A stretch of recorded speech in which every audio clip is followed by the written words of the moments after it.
امریکی دارالحکومت واشنگٹن میں ہفتے کے روز سینکڑوں مظاہرین جمع ہوئے اور صدر ڈونلڈ ٹرمپ کے مواخذے، سزا سنانے اور ہٹانے کا کھل کر مطالبہ کرتے ہوئے حکومت کو ہٹا دے نام سے ایک بڑی ریلی میں شامل ہوئے۔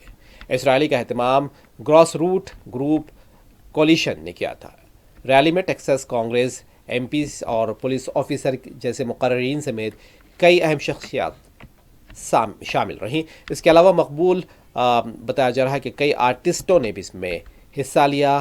پروگرام کے بعد مظاہرین نے واشنگٹن کے مشہور مقام نیشنل مال کے کنارے مارچ بھی کیا۔ ریلی میں موجود سابق میٹرو پولیس آفیسر مائیکل نے کہا کہ امریکی آبادی کی اکثریت اب نظر انداز ہونے کو تیار نہیں، ہم اس انتظامیہ سے تنگ آ چکے ہیں۔ امریکی نمائندے نے ریلی میں اعلان کیا کہ کرسمس سے قبل ٹرمپ کے خلاف مواخذے کے آرٹیکلز دائر کیے جائیں۔ انہوں نے کہا کہ صورتحال بہتر نہیں ہو رہی ہے، حالات بد سے بدتر ہو رہے ہیں، ہمیں مجرم قرار دینا ہوگا، ہمیں مواخذہ کرنا ہوگا، ہمیں انہیں ہٹانا ہوگا تاکہ کسی بھی مستقبل کے آمرانہ لیڈر کو یہ پیغام جائے کہ وہ حکومت پر قبضہ کرنے کی سوچ بھی نہ سکے۔